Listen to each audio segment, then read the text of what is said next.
Bonjour et bienvenue dans cette nouvelle vidéo qui est la deuxième partie de la vidéo sur les notions préalables à l'élaboration d'un planning récemment publié sur cette chaîne. Je suis William Mulumba, ingénieur en bâtiment et travaux publics. Dans cette nouvelle vidéo, nous allons voir la méthode dite chronométrage sur chantier. Cette partie va nous permettre de voir comment cette méthode permet d'améliorer la précision du planning et d'optimiser l'organisation des travaux sur terrain. Sans plus tarder, passons à la théorie. Alors, la théorie nous dit ceci. Le chronométrage sur chantier est une méthode qui consiste à chronométrer les temps qu'une équipe ou qu'un ouvrier va mettre pour réaliser l'ouvrage élémentaire dans sa globalité. Donc ici, nous n'allons plus nous baser sur des estimations des temps, mais plutôt nous allons nous baser sur des mesures réelles, donc des durées observées sur chantier. Donc, chaque tâche est observée et chronométrée afin d'obtenir des durées précises et fiables. Ainsi, pour calculer les temps unitaires d'exécution, il suffira de faire le rapport entre la durée qui a été chronométrée sur chantier et la quantité d'ouvrages élémentaires réalisés. Donc, avec la méthode du chronométrage sur chantier, pour déterminer les temps unitaires d'exécution, il faut d'abord déterminer les temps qu'un ouvrier ou une équipe va mettre pour pouvoir réaliser une quantité d'un ouvrage élémentaire donné en chronométrant ces temps-là sur chantier. Donc, pendant que l'ouvrier est en train de réaliser l'ouvrage élémentaire, l'ingénieur est là en train de chronométrer ces temps-là, en train d'observer ces temps-là, et puis après, il va maintenant prendre ce temps-là qui a été chronométré, donc faire les rapports entre ces temps-là qui a été chronométré et la quantité d'ouvrages élémentaires réalisés. Donc, c'est un peu ça. Et aussi, il faut vérifier à plusieurs reprises ces durées-là mesurées sur chantier car celles-ci peuvent bien sûr varier en fonction des chantiers ou en fonction des ouvriers ou d'une équipe. Il est évident que chaque équipe ou chaque ouvrier a sa capacité de travail. Donc, c'est un peu ça. Il faut vraiment le vérifier pour plus de précisions plutôt. Alors ici, on a un exemple concret qui va nous permettre de pouvoir appliquer cette méthode de chronométrage sur chantier. Donc ici, l'exemple nous dit ceci. Une entreprise a mesuré les durées suivantes. Donc, une entreprise a chronométré les durées suivantes sur chantier pour un ouvrage élémentaire de maçonnerie de BBM pour ses différents précédents chantiers. Donc, dans ces précédents chantiers, il a chronométré les durées pour pouvoir, les durées qui ont été consommées pour la réalisation de ces ouvrages élémentaires, de ces quantités d'ouvrages élémentaires plutôt qui sont là. Donc là, par exemple, on a désignation, on a les chantiers. Pour le premier chantier, la quantité d'ouvrages élémentaires est de 220 mètres carrés. Pour ces 220 mètres carrés, on a 5 ouvriers ont été affectés pour réaliser cette quantité de 220 mètres carrés. Et ces 5 ouvriers ont mis 5 jours pour exécuter cette quantité ici. Donc, c'est un peu ça. Et là, on a les temps journaliers productifs qui est donné par l'entreprise. Alors, pour ceux qui n'ont pas encore visualisé ou regardé la première vidéo sur cette notion, je vous demanderai de faire un tour sur cette chaîne. Vous trouverez cette vidéo-là.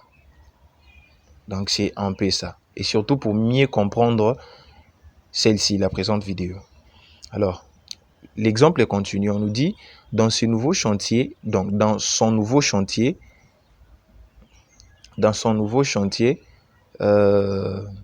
il souhaite réaliser un ouvrage élémentaire de maçonnerie de BBM de 350 mètres carrés avec 3 ouvriers. Et la durée productive journalière est de 7,00 heures par jour. Donc, dans son nouveau chantier, il souhaite réaliser cette quantité ici.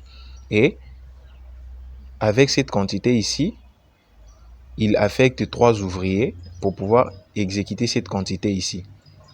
Et le temps journalier productif est de 7 heures, donc 7,00 heures par jour.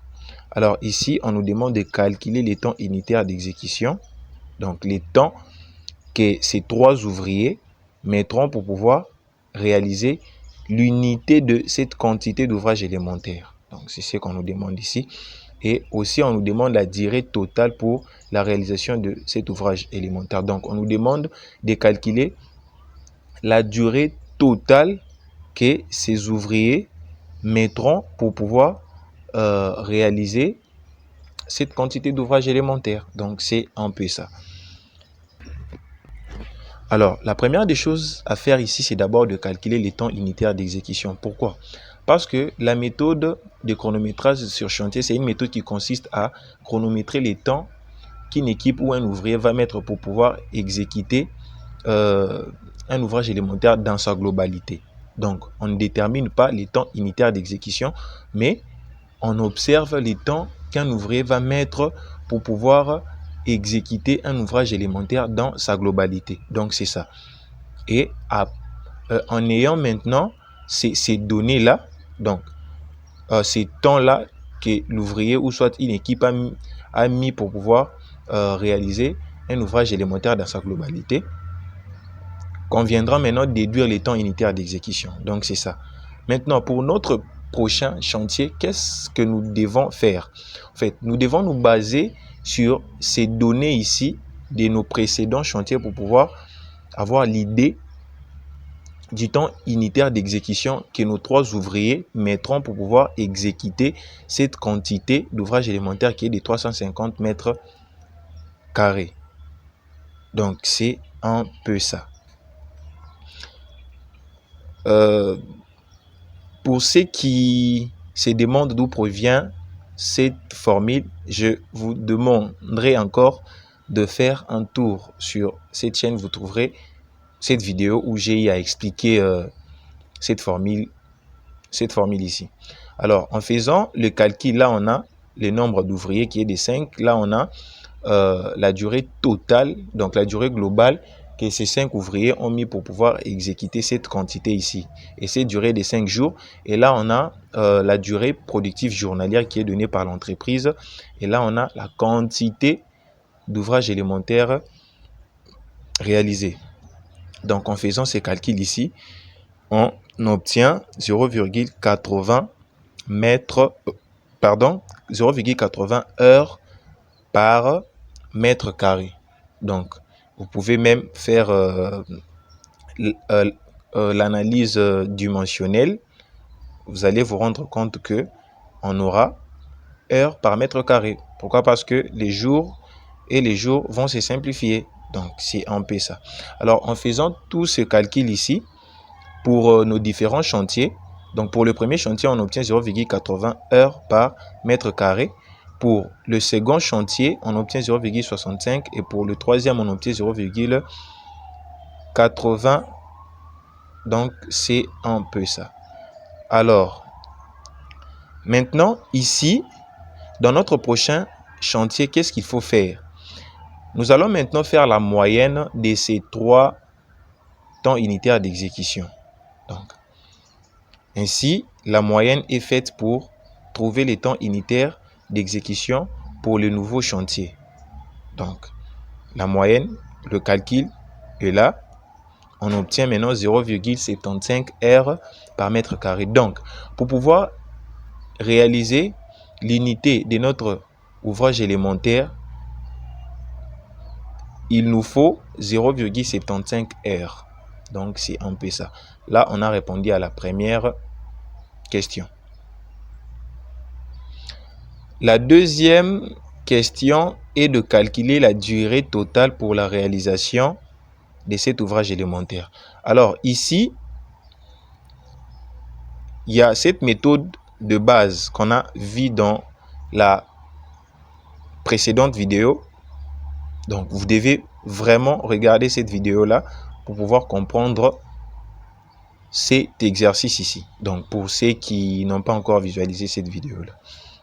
Alors, ici, À partir de la formule vue précédemment dans la méthode statistique entreprise pour le calcul des TU, donc des temps unitaires d'exécution, nous allons déduire la durée totale pour la réalisation de cet ouvrage élémentaire. Donc, la formule de base, elle est là. Donc, TU égale au nombre des ouvriers affectés à un ouvrage élémentaire multiplié par la durée journalière productive multipliée par la durée totale pour la réalisation d'un ouvrage élémentaire, le tout divisé par la quantité d'ouvrages élémentaires à exécuter.